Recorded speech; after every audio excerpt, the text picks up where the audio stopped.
வணக்கம். நான் பிரேம்நாத். ஜப்பானியர்கள், ஜப்பான் நாட்டுக்காரங்க எந்த நாட்டில் அதிகம் வசிக்கிறாங்க? நம்ம எல்லாருக்குமே தெரியும், ஜப்பானில் தான் அதிகமான ஜாப்பனீஸ்காரங்க இருப்பாங்கல்ல. ஏன்னா அவங்க நாடு. அந்த நாட்டுக்கு வெளியில் வாங்க, அதாவது அந்த நாட்டை தவிர்த்து மற்ற நாடுகளில் எந்த நாட்டில் அதிகம் வசிக்கிறாங்கன்னு பார்க்கலாம்.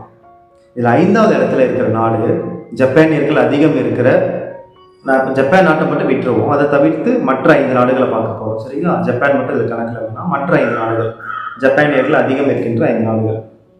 அதில் 5வது இடத்துல பெருன்ற நாடு இருக்கு. பெரு சவுத் அமெரிக்கன் கான்டினென்ட்ல பெருன்னு நாடு இருக்கு. அங்கே ஒரு உலக அதிசயம் இருக்கு.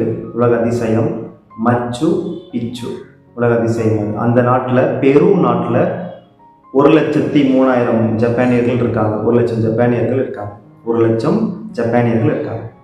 4வதா எந்த நாட்டில் ஜப்பானியர்கள் அதிகம்னா பிலிப்பைன்ஸில் 1,20,000 ஜப்பானியர்கள் இருக்கிறதா சொல்கிறாங்க. பிலிப்பைன்ஸ் 1,20,000 ஜப்பானியர்கள்.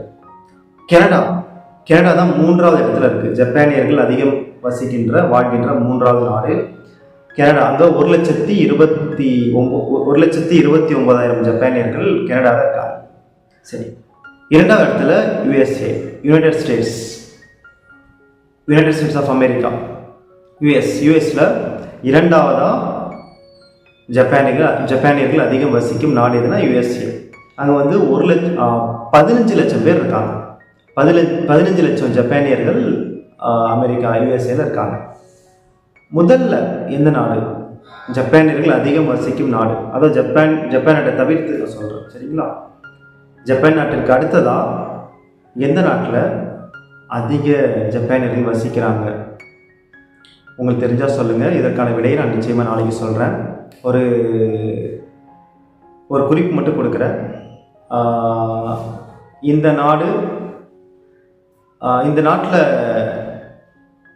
அதாவது அதிக மக்கள் அதிகமாக பேசுகிற, அதாவது அதிக மக்கள் பேசுகிற மொழி இருக்குல்ல, சீன மொழி, ஸ்பானிஷ் மொழி, இந்த பட்டியலில் இந்த நாடு ஒரு 5வது இல்லை 6வது இடத்துல வரும். இந்த நாட்டில் பேசுகிற மொழி வந்து 5வது இல்லை 6வது இடம். அதிக மக்களால் பேசப்படக்கூடிய மொழியை இந்த நாட்டு மக்கள் பேசுகிறாங்க. இது கிட்டத்தட்ட ஸ்பானிஷ் மாதிரி தான் இந்த மொழி இருக்கும். இதுதான் குறிப்பு. சரிங்களா? எந்த நாடு நீங்கள் கண்டுபிடிங்க. இதற்கான விடையை நான் நாளைக்கு சொல்கிறேன். நன்றி.